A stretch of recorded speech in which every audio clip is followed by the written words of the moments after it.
Hi, I'm Tammy Murphy, RH2L broker owner, bringing you and the greater Miami Valley real homes to love. And today we're going to talk about what is it when you have to make those utility calls in order to start your new services as a new homeowner and what's involved with it.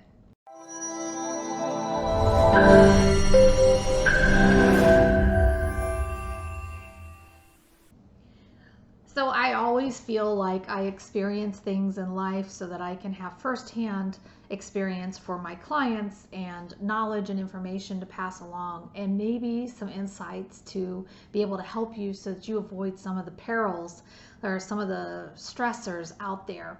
So as a new homeowner, you are getting ready, you've got the contract, you're getting ready for the closing, and the time is ticking down, and now it's time to start making those calls for your utilities.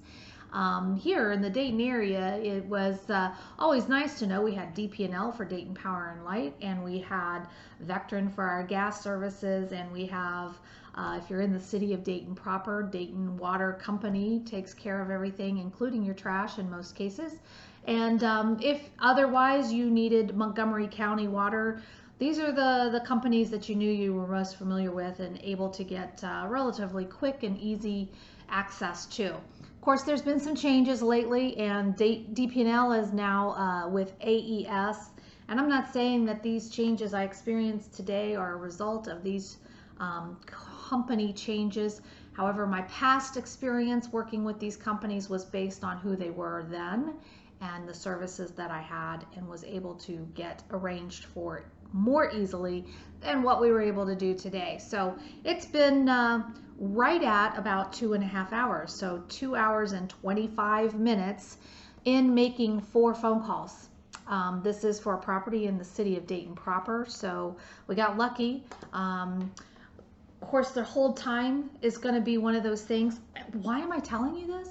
Because you are going to need to set up new utilities or transfer utilities if you are buying a house in the Dayton area and now you want to get this set up. You can't wait until after the closing because you're probably going to have loss of service, disconnection. Then you've got a bigger delay. You've got more issues that might potentially come out, especially if you're buying in the winter. Don't do that. You want to plan ahead, know that before you go to the closing table, you have already arranged for those utilities, those services that you're going to need, at least the main things, so that you can get into the property, get it cleaned up, get it ready, get your move in, and then be ready to settle down and be comfortable. So again, the story goes like this. I start making these phone calls earlier this morning in order to line up services. These are considered new services, and Vectren Gas is CenterPoint Energy, something like that. Literally painful. It was painful in that I was on hold for 12 minutes, and then I talked with an individual for 14 minutes and 36 seconds to be transferred over and for the payment that they had to get, and then transferred back, only was disconnected. So you have to start the whole process over. This is torture. This is what I consider torture because it's like I'm just trying to get the services on. Like, can we do this? There's not anything crazy that's going on.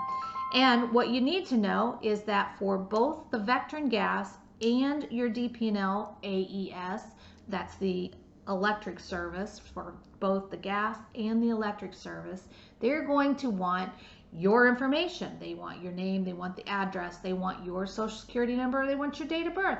And yes, they're going to pull a credit check.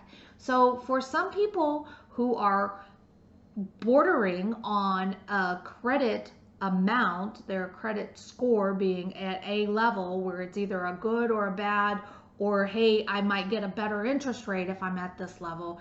When credit checks are pulled, yes, that does affect your score.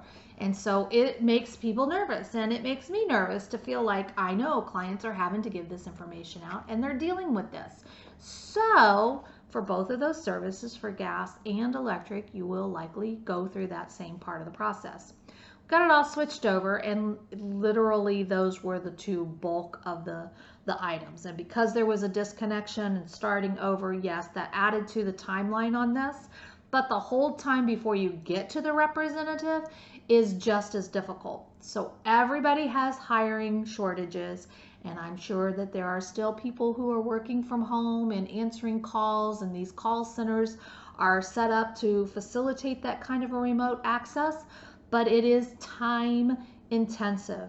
And if you're trying to make these calls while you're still at work or while you're trying to be productive in another way, take this into consideration.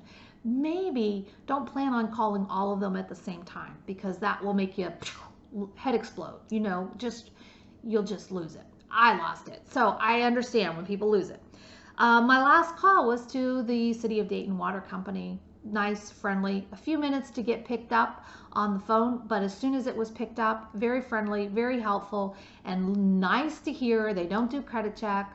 The final readings are set. It goes with the billing, goes to the prior owner of the house, so you're not inheriting that bill. And it just makes it a lot easier. She went through billing cycles are quarterly. I even was able to confirm when my trash date pickup was going to be. And all of these things are just nice, helpful little things. Customer service, people, it goes a long way. And so for that, this is your PSA, your public service announcement. Yes, I took one for the team out there, and I went through the torturous phone calls of trying to set up services when buying a new property so that I could give you some firsthand information. Now, of course, you've got your water, your sewer, your trash, probably all connected there if it's in the City of Dayton. And you've got separately, if you're outside of the City of Dayton, you're probably contacting Montgomery County Water, and then you're contacting either Waste Management or Rumpke, the trash service. Okay, City of Oakwood picks up their own trash. Hallelujah, love it when it works like that, right? One call to get multiples is always a benefit. This doesn't, of course, include your internet or your cable or anything like that. So those are other services. And I have a handy dandy checklist that I use. And I do this all the time for clients. I help them in making sure they're getting set up, for investors who are setting up multiple properties. And so very experienced with these phone calls. So today it was just my turn to be a little frustrated and to deal with the utility checklist and all of those phone calls and all of the time on the phone that was not otherwise productive for me. So you're welcome. And hopefully this helps you to avoid this kind of pressure, stressor, and or delay in getting these things lined up. Do it ahead of time, be prepared, be on the phone, give the information and work through it. Make sure you write down your account numbers, because until you get that first bill, if you have a problem or you need something, you're going to be scrambling if you have to make that other phone call and not have the account number. So a checklist like this is always easy. And hey, if you want a checklist for when you go to move into your property, I'm happy to send you this. It's nice. It's got some phone numbers on there. It's got the lines, so it prompts you to know what you need to ask for. Any way we can help, we're here, and we appreciate you. We hope that you have a nice, stress-free, relaxing weekend, and we'll see you again later. Thanks so much. Bye-bye.